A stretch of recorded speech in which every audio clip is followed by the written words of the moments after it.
believe Mike said I have about 2 hours to talk, so I hope you like who you're sitting next to. If you don't, move now or give that person that elbow. But I guess kind of just to introduce myself, I recently got placed as a program director for 180 Ministries down in Denver, also known as Teen Challenge. Like Mike said, my journey started when I was around in 6th grade. Got addicted to drugs, slowly progressed, and the big thing is what is opening everybody's eyes these days is the prescription side of things. A lot of people move from prescriptions to heroin, which that's what I did. I grew up in a small town near Seattle, and eventually moved my way up to Oxycontin, and around the age of 16 started smoking that, and then basically overnight when they discontinued it, they went from $60 a pill to $120 a pill. And so one day, had a really bad day, went through a breakup, and then basically called a buddy. I was like, let's go pick up some Oxycontin. And he's like, no way, this is way too expensive, but I got some other stuff, you should come over. Went over there, and then the rest is history. Started getting into heroin, started shooting it when I was 17, and then through high school, just progressed, went through a couple overdoses, a couple programs that I went through, state facilities, 30, 60-day programs, 14-day mental institution, and then eventually moved my way out to Colorado, convinced my parents that I didn't need to go to a longer rehab. Went out here, tried to go to school, got right back into heroin as soon as I moved out here. But basically, I was the type of guy who would steal your wallet and help you look for it. Addiction is, you're not, what's the word for it? You're not really concerned with anybody around you. And basically the only thing positive going in my life was my drug tests. So it just gives you a little indication of where you're at. But went through the program, ended up doing an internship with them later, and then basically worked my way up. And then about 11 months ago, I got placed as the director, and then I've been running it ever since. So that's just a little bit about me. What I do want to start with is just, one, what addiction is, and earlier on until recent studies have gone, but addiction has been classified as a moral failure. You know, people looked at people who were alcoholics or drug addicts as people who just were choosing that in life rather than choosing their other responsibilities. And they never, once more science came out behind it and really saw what the brain was functioning like, everybody just looked at the addict as, oh, that guy, you know, he has a choice, but really it's not that at all. You know, your brain has what is called neurotransmitters, and basically those are what, when dopamine, and your brain naturally releases dopamine and to those receptors anytime to make it more relevant to whatever it is. You know, a cup of coffee could release that, or, you know, seeing your daughter or seeing your significant other, even getting a text message or likes on Facebook, those release small amounts of dopamine.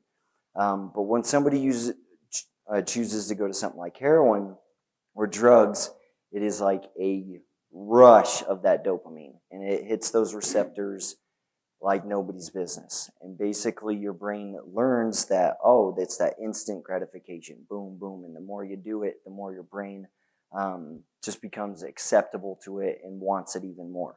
And so the drugs start to change other parts of your brain, your impulsive behavior and your emotional response. And those two things get a lot stronger while decision making gets weaker.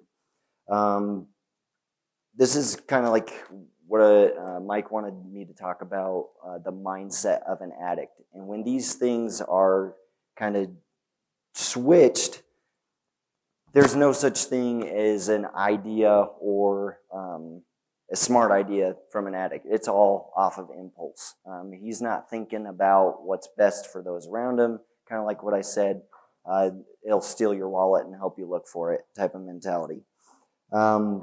But it also causes physical changes. An example, I don't know if we have any coffee drinkers out here, but if you stop drinking coffee, you get minor headaches. That's a form of withdrawal. Well, in a lot of rehab centers, they don't allow coffee. It's considered a stimulus, and they don't serve it because it's an addiction in a way. So just to kind of put that more personable, but with alcohol, they can receive shakes. They can go into seizures, sweats. In my program, people who are coming, there's 2 drugs / alcohol that we don't allow them just to come straight into our program and withdraw there because we have them all quit cold turkey. We don't administer any drugs to make that any easier. But alcohol and benzos are 2 of the drugs that will kill you from withdrawals. So we recommend that they go, it's mandatory that they go outpatient and receive, it's like a 14-day treatment, and then they come into our program. And then there's heroin. And from personal experience, withdrawals from heroin is the most terrible thing in the world. I would not wish it on my worst enemy. It is, I've woken up and my entire bed has just been like somebody dumped a 5-gallon bucket of water on it.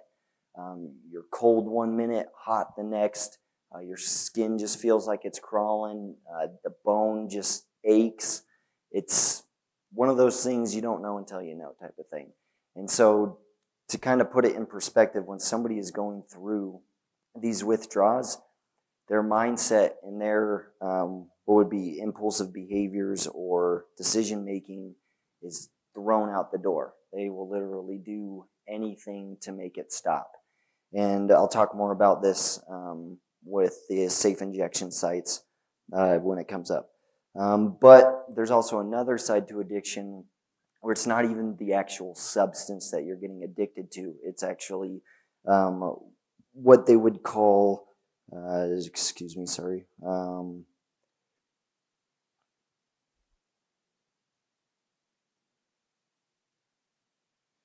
you become addicted to the rituals of it. And so, like, I don't know if anybody smokes cigarettes. When you first start smoking cigarettes, you get that buzz. It's really good. But you talk to a guy who's pack-a-day smoker, been smoking for 5 years, he doesn't even get the buzz anymore. And you ask, well, why do you continue to smoke? And a lot of it has to do with the ritual. It's taking the cigarette, putting it in your mouth, lighting the lighter, taking that first puff and exhaling. Same thing with a heroin addict. It's taking the spoon, putting the heroin in, all the prep work, putting the cotton, and I won't get too graphic, but when you put the needle in and all that stuff. It's more, and it's even linked to this brain stem, what's called the reward-related learning center. And it's a neurotransmitter within your brain that is actually teaching, and because it's so quick and that heroin hits so fast, you're learning quicker to just love that substance even more. And so just a couple statistics to give for you guys, and a little backstory in a second. According to government statistics, nearly 23 million Americans, that's 1 in every 10, are addicted to alcohol or other drugs. And so as I get into this next segment, you can do your research yourself as well and have stuff you can look at. But it is nearly impossible. The latest I could find back for success rates or any sort of drug references, how many people are addicted. Success rates were only down to 2016 and then up to 2017 as far as drug users and stuff like that. And I really think this is more of speculation, so it's not any concrete evidence, but I really think that is due to the epidemic. If you were to put the statistics in front of an addict and say, hey, let's get you help, they don't look good. 1 for every 10, and then of people in the United States are addicted, but only even 10% of those people are seeking treatment. And then out of state facilities and programs that are based out of your AA groups, they're only producing 6 to 10% success rates from that rehab center. And so to lay that kind of in front of them and say, hey, do you want to seek help? It's kind of just like, you don't really have a shot, but let's do it anyways. And so they're defeated right then. And so basically, when you look up statistics now, you can find it's worded very well, in my opinion, of just, they don't say the success, they're only saying, hey, only 10% are seeking treatment. So most of these numbers come from 2017, which was the latest I could find. And so from 1999 to 2017, so that's 18 years, over 700,000 people died from drugs. And so that's all drugs, spectrums, prescriptions, opiates, all that stuff. 68%, no, just drugs. 68% of the 70,200 drug overdoses in 2017 involved opioids. So that's heroin/prescriptions. And then average of 130 Americans die a day from opioids alone. And so that's shocking. You quickly realize why it is an epidemic now. And so in 1999 to 2017, 400,000 deaths involving all opioids. All opioids. And so 2017 alone, 70,237 drug overdoses. Also in 2017, 47,600 overdoses from any opioid. So that's heroin and / prescriptions. And then 2017, 17,029 overdose deaths from just prescriptions. And then in 2017, 15,000 deaths from just heroin. So if you break it up, you basically have more people are dying from prescription overdoses alone than they are from heroin overdoses. About 2,000 is the difference from 15 to 17,000.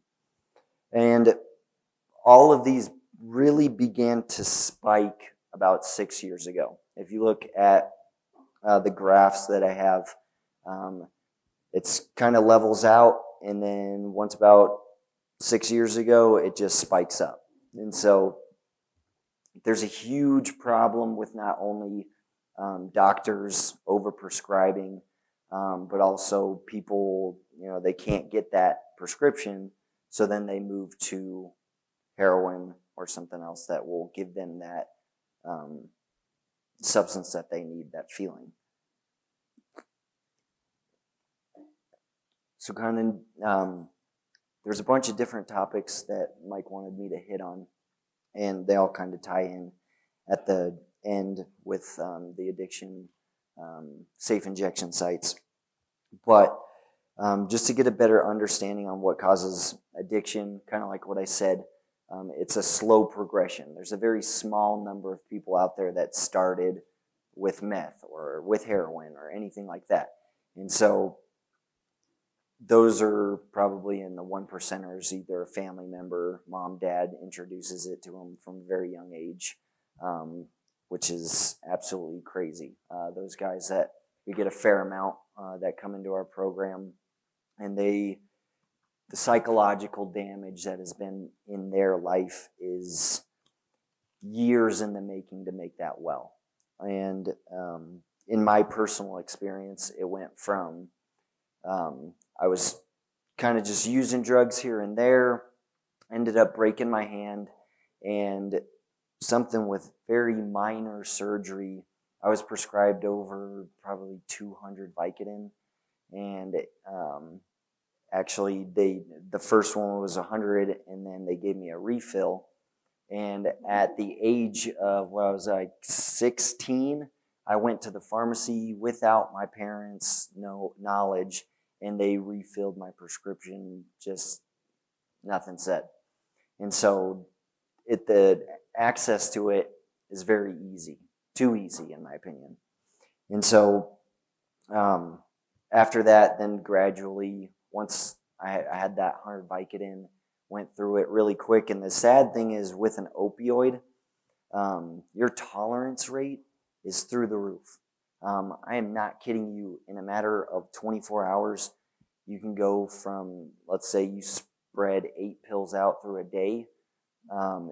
Very next day, you can take 8 pills in a row. Your tolerance just shoots up like nobody's business. And all of a sudden, you're seeking the higher milligram of that opioid or anything. You're willing to pay whatever it takes. And basically, when you're that age, or even what that kind of leads to, is what I did. I pawned things. I stole things and pawned things. I was banned from 6 different pawn shops by the time I was 18. And so as soon as I was walking the door, they'd recognize our faces, and it wasn't even a matter of people going in there and recognizing their stuff was there. It was, these kids are way too young to be bringing this much stuff in at that level. And so, they banned us from everyone in the Washington district that I lived in. What I kind of want to move next on to is, do addicts need treatment? Absolutely. So this is a huge thing, and this is one thing that is has a lot of fight and strife with. And I do not necessarily, everybody's addiction and recovery looks different. And so I don't want to discredit anybody who may be struggling with addiction in this room. But I find a big problem with 30, 60, and 90-day programs. We call those catch and release programs. Although they do serve a 10% success rate, but the amount of people that they have filtering through there consistently and redoing that over and over again is absolutely crazy. And the amount of people who are capitalizing on government subsidies like Medicaid, having access to those funds to pay for those programs that cost around $30,000 for just 30 days is insane. At some point we have to look at the system and say, hey, is this really working? And so I believe in long-term treatment. Like Mike said and myself, I run a year-long program. I wish it could be 2 years, but holding men in a house for a full year inpatient, they can't go get jobs. They only get one 30-minute phone call to their families a week. It's really intense, really structured. It's hard to keep them for a year as is. And so with long-term treatment, there's just more success. Not to say somebody can't get it figured out in 30, 60, 90 days, because it obviously happens. The statistic is there. But is this a good means of our funds? Is this good? Are we being good stewards of taxpayer dollars and stuff like that? Could we look to something more unorthodox, basically? And that's where I kind of come in. And so for the past couple months, even maybe call it years, I've been flirting with ideas with certain legislators, asking, hey, is there any way we can have access to those funds, be able to capitalize on Medicaid and stuff like that, because we are a nonprofit. But our heart is we don't let money be the deciding factor for bringing a guy in. We're full believers in squeaky wheel gets the grease, but also you can't want more for somebody than they want for themselves. So we get more parents calling us than actual addicts. And so, yes, the mom is calling, the dad's calling, you need to get my kid in there. But obviously the kid does not want to come in here. And it's a hard pill to swallow, but if the kid or the man doesn't want to come in, you're wasting your time. That he needs to be ready, his mind needs to be set. I'm doing this, I'm fully in it.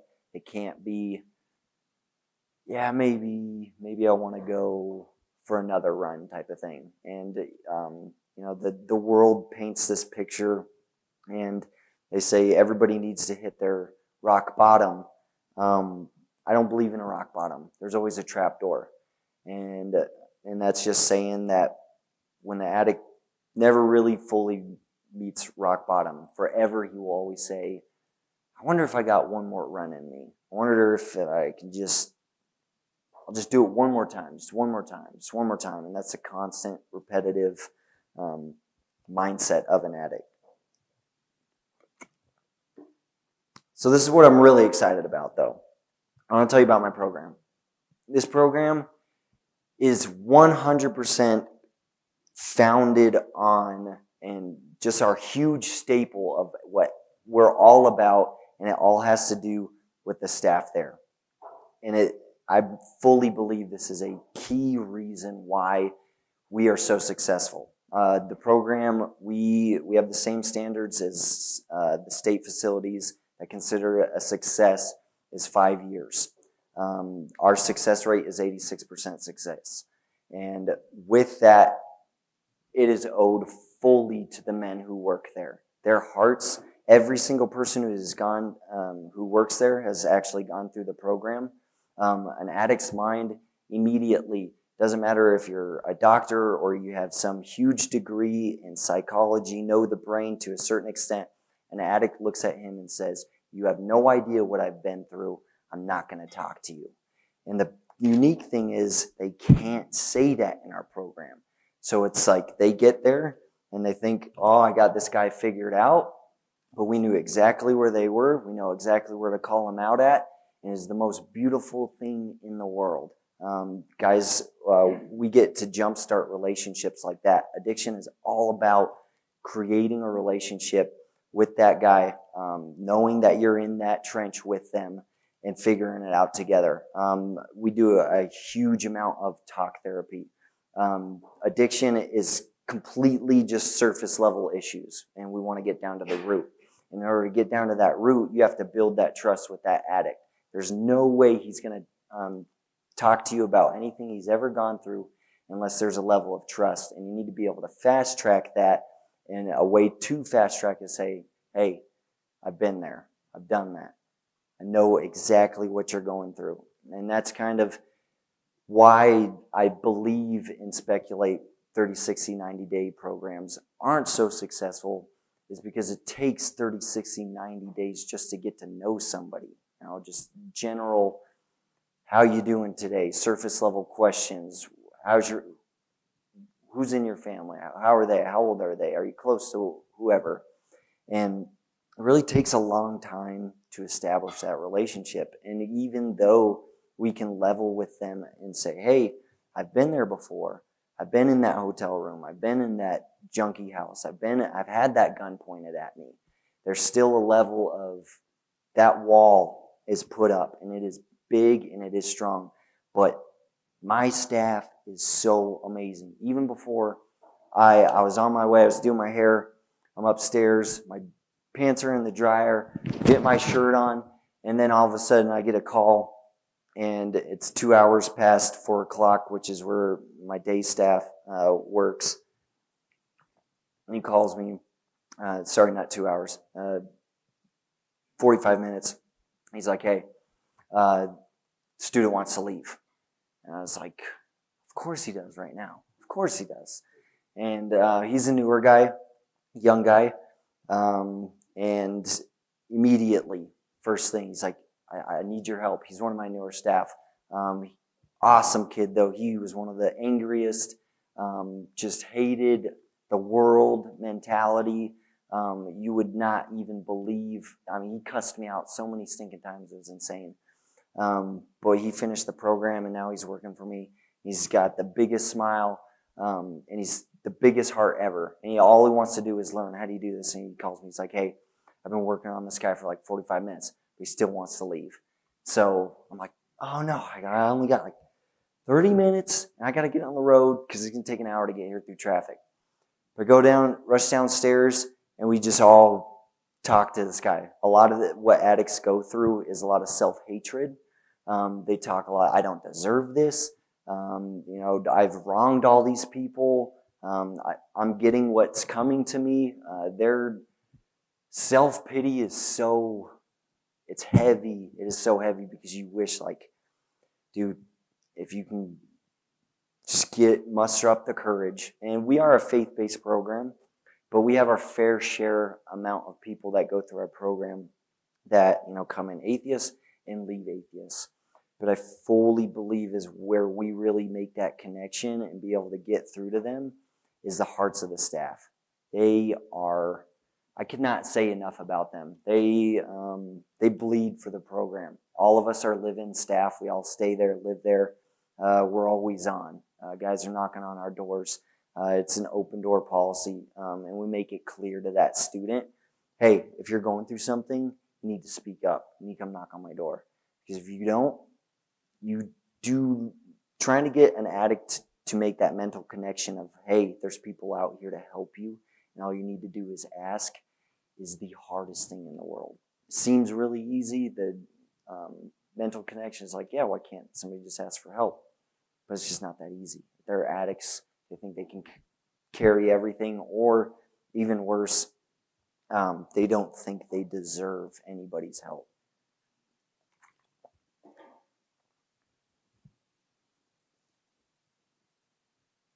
And that's kind of about 180. That's what gives us that cutting edge. That's what really, why I've been around for 6 years. And it is a growing program. We have a lot of business ideas that we want to up and coming ideas to create more revenue. We want to grow. But also in hindsight, we don't want to grow too big. Bigger centers, people get swept under the rug. A lot more things get overlooked. People don't get met with on a regular basis. The emotional toll on a staff member is completely debilitating if they're not focusing on themselves as well. If they're always just, how can I help you? How can I help you? And you've heard the phrase, you can't take care of somebody if you can't take care of yourself. And so that's a huge thing. If the workload is like, hey, I need you to mentor 5 guys, and you need to meet with these guys at least once every other week for a minimum of an hour, and they usually go 2-hour sessions. And then we have everyday 2-hour group therapy as well. But that one-on-one time is the most important. That's where they really break down, talk about sexual abuse, everything. And so with that, we do want to grow, but in my mindset, I want to grow to the point where I can pay the staff to move out, and then because they're taking up beds basically, and so that would give us the ability to bring in just the right amount of guys, which is my dream. And so I'm going to kind of switch gears here. And then one of the questions Mike wanted me to answer was, how does current law treat addicts, and how can laws be improved? How can laws be improved? I've been thinking about this question so much.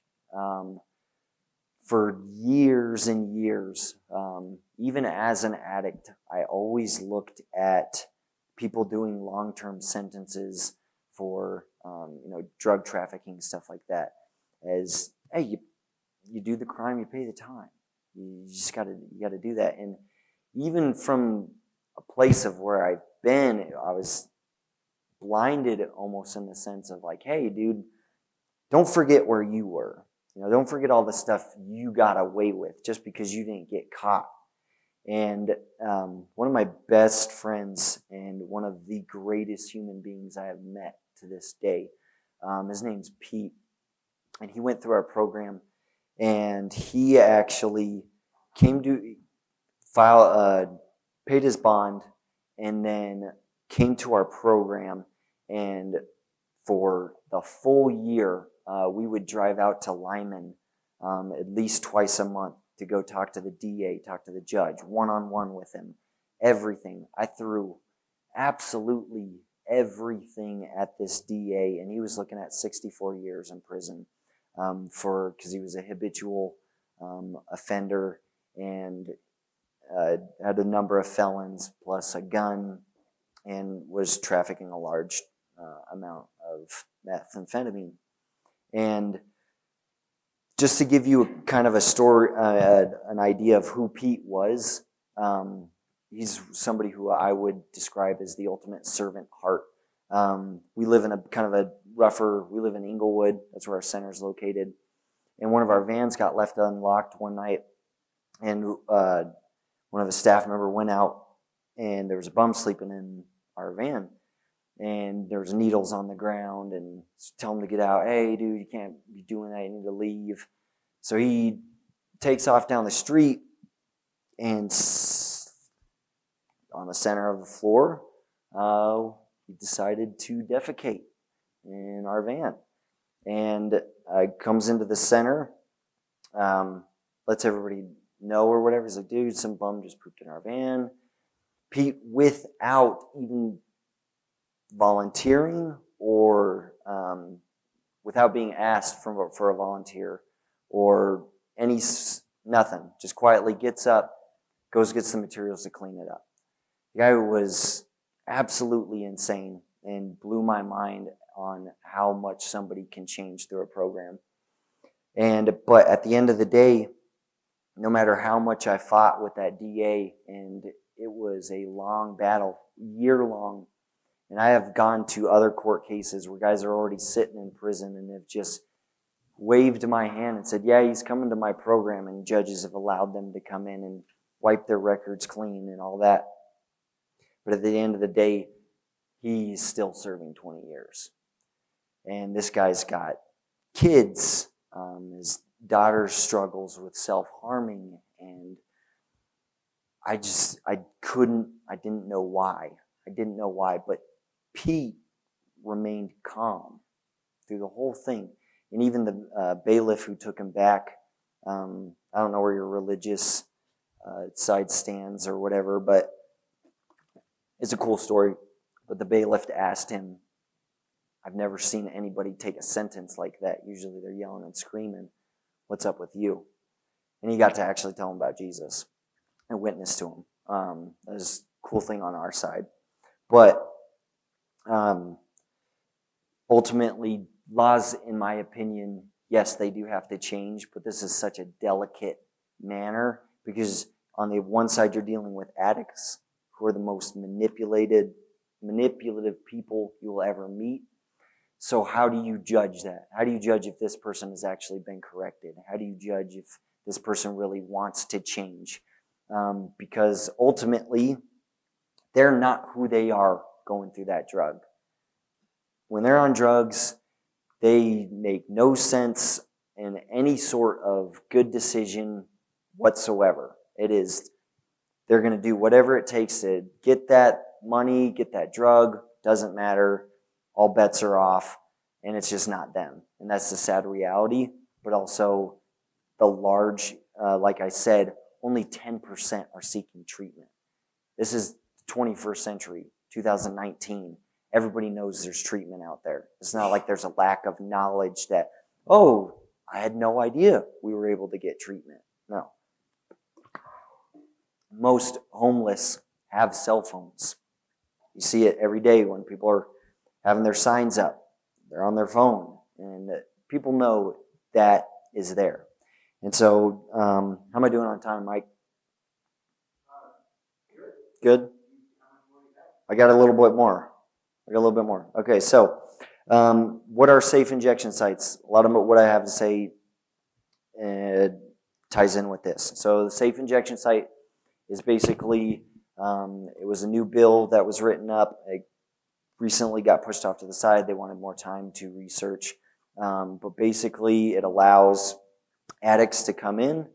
They can either test their drugs, make sure, because a lot of the heroin right now is being mixed with fentanyl, a lot of lethal doses, and basically they're allowed to shoot up there. And so this is my argument. This is why I don't like this idea. One, because of the fact that there are only 10% seeking treatment. you are creating a space for people to come shoot drugs for the 90%.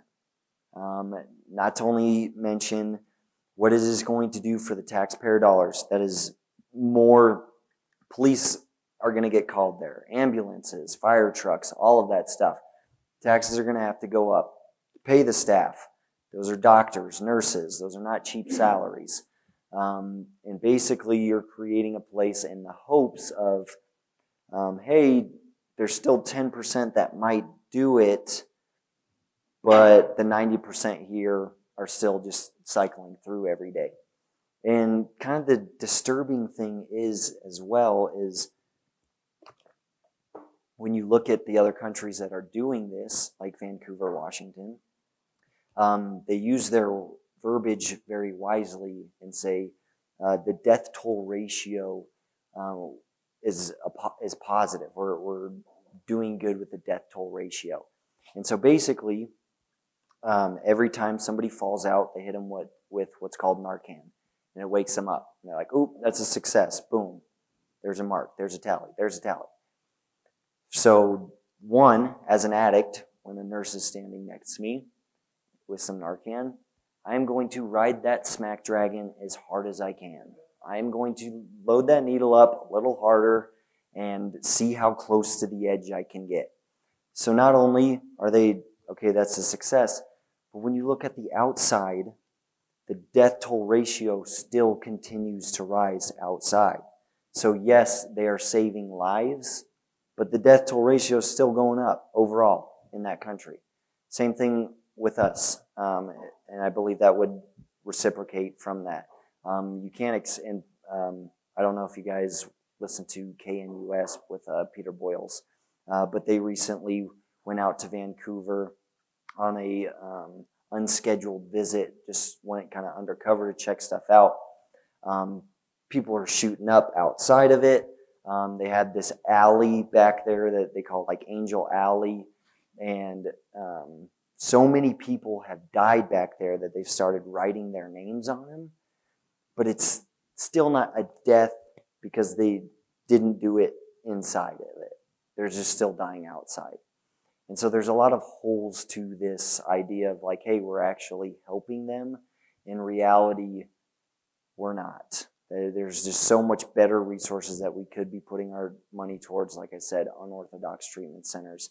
I really think we need to stop thinking that, hey, we have it together, we know what we're doing, and really start to open the dialogue. I recently tried to open up a dialogue with a legislator, and he basically shut me down and said, "No, I've been doing this research for the past 6 years. You don't know what you're talking about." And it's like, your information is wrong. So it's definitely a heavy topic. It's very confrontational. Nobody wants to admit that we're wrong or we're doing something wrong. But like with everything, everybody's addiction recovery process looks different. I'm not saying my center is the fix all addictions type of thing, but why are we putting all of our eggs in one basket? 30-day program costs around $30,000. My 1-year program costs $26,000, and that covers full room and board and whatever he will need for that full year.